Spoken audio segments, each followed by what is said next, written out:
Morning students, we were reading the chapter The Lost Spring. We have read that this chapter is based on the true events of poverty and the poverty stricken children who are forced to live an unhappy life very far away from their childhood and very far away from going to school. And the first part is about a boy whose name is Sahib, who used to collect money or collect some other things from the garbage. Okay, so he was a very poor boy here. So here we have read that Anis, our narrator or our the writer of this chapter, she asked Sahib that why he really do not go to school. So he just tell her that there is no school around his neighbor or around his house. So then Anis just jokingly told him or just asked him that if I'm going to build a school, will you come? And he said with happiness that yes, I would come. And then after a few days he asked her that have you built a school for us? And she was very much embarrassed at that time because she really do not have an idea that her jokingly said thing will have a very great importance or great effect on Sahib's mind. So let's read further.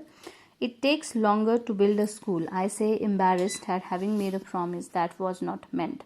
But promises like mine abound in every corner of this bleak world. So now what happened?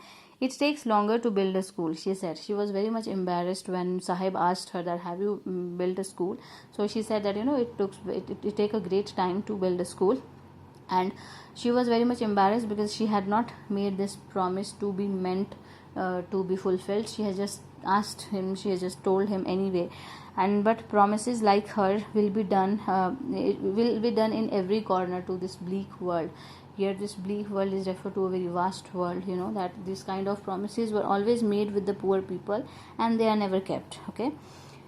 Then after months of knowing him, I ask him his name, Sahib-e-Alam. He announces. He doesn't know what it means. If he knew the meaning, Lord of the universe, he would have a hard time believing it. Unaware of what his name represents, he roams the streets with his friends, an army of barefoot boys who appear like the morning birds and disappear at noon. Over the months, I have come to recognize each of them. So, after months of knowing Sahib, she come to know though his full name was Sahib-e-Alam. Sahib-e-Alam means that Lord of Universe. If Sahib had known the meaning of his name, he would have not believed it. It would be very hard for him to believe it. Why? Because he is not at all the Lord of Universe. He is just a poor boy. So it is his name is an irony for him. Okay, and then he was unaware of his name. He was just roaming here and there on the streets barefoot without chappals or any other thing on his feet. So barefoot with his friends like morning birds, he is just roaming here and there, collecting garbage, doing these all things for his living.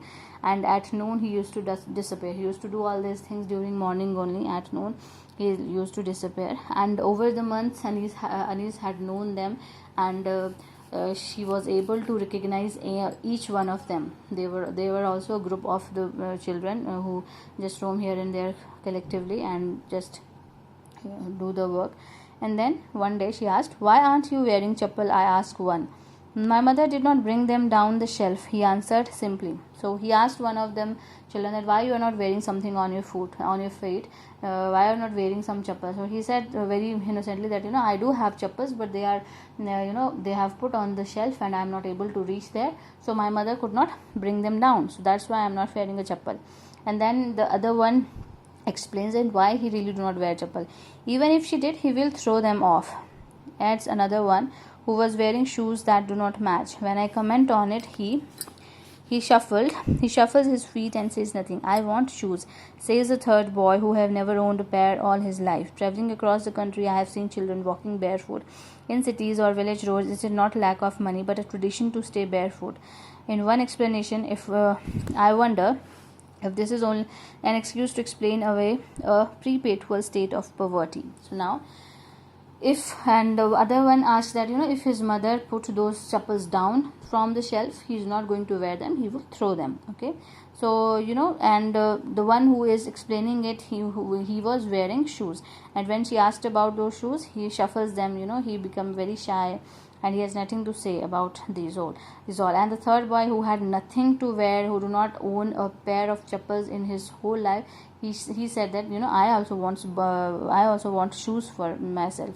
And he says that he used to travel across the country, and he always seen children barefoot, so in cities, in village roads. So according to her, it is not a scarcity, it is kind of a tradition for children to walk barefoot, to stay barefoot. Okay.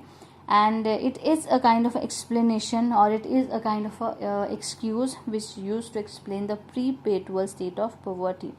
Pre-Part-2, pre-existing, already existing. She had traveled the villages.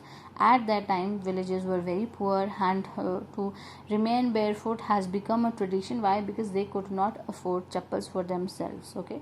So this didn't just refer to the pre-existing state of poverty. Pre-existing means always poverty. There is poverty always. So they couldn't afford chappals for them at all. Then I remember a story of a man from Udupi once told me. As a young boy, he would go to school past an old temple where his father was a priest. He would stop briefly at the temple and pray for a pair of shoes. 30 years later, I visited his town and the temple, which was now drowned in an air of desolation. In the backyard where lived the new priest, there were red and white plastic chairs. A young boy dressed in a grey uniform, wearing socks and shoes, arrived panting and threw his school bag on a folding bed. Looking at the boy, I remembered the prayer another boy has made to the goddess when he had finally got a pair of shoes. Let me never lose them. The goddess had granted his prayer. Young boys like the son of the priest now wore shoes, but many others like the rag pickers in my neighborhood remained shoeless. So now Anish remembered a story which was told to her from a man, told to her somebody else. It is about a man from Udupi. He has told him. So as a young boy, there was a man from this village. As when that man was a young boy, he was a boy of a Brahmin, he was a boy of a priest, temple priest. So he used to pray all the time. Whenever he went to school, whenever he went to somewhere, he used to pray in front of temple to goddess that he someday would have a pair of shoes for him. And when this wish granted, so he wished for another thing, that let me never lose them. Okay, let me never lose them, so that I can have those shoes every time with me. So after 30 years, she is looking the difference. Now she is looking the difference that this temple has been drowned in air of desolation. Means this temple has become desolate, this temple has become empty, this temple is desolated place. And now with the priest which live here in this temple in present time, so the priest's boy, he is going to school, he has uniform, he has chappals, he has everything. So he is just like a we will say that they were doing okay, and he is having everything. So now what Anis is doing here, Anis is comparing those two situations: the priest of temple before 30 years, and now the priest of temple after 30 years. So in this 30 years, before 30 years, priest of the temples, they were very poor, they really do not have something to wear, really they hardly have something to eat. But now after 30 years, the priest of the temple, he is doing good, he has everything with him, he is also middle class, you can say that. He's not poor at all, his children is having everything, the shoes, those he is going to school, he has proper uniform, bag, so everything is there. Okay, so this difference has come for the priest of the temple, but this difference has never come for the rag picker. Sahib is a rag picker.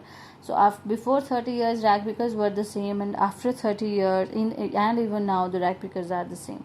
There is nobody to look after them. They used to shoeless after 30 years or 100 years. They are shoeless even now, even today. Okay, this here till here.